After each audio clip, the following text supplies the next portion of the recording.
You ask Tiger to solve.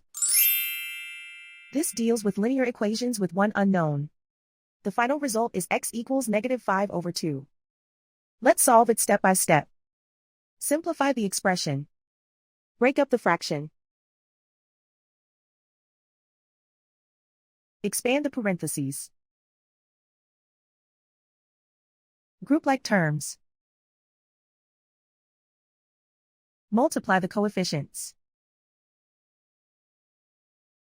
Simplify the arithmetic.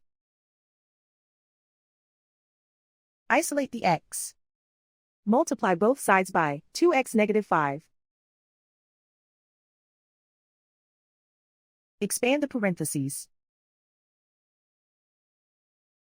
Simplify the arithmetic. Multiply by 0. Group all constants on the right side of the equation. Subtract 20 from both sides. Simplify the arithmetic.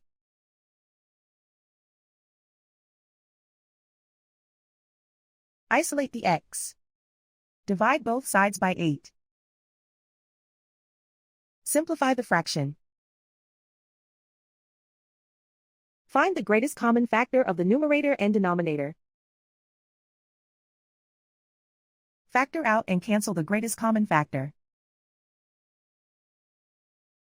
And so the final result is x equals -5/2.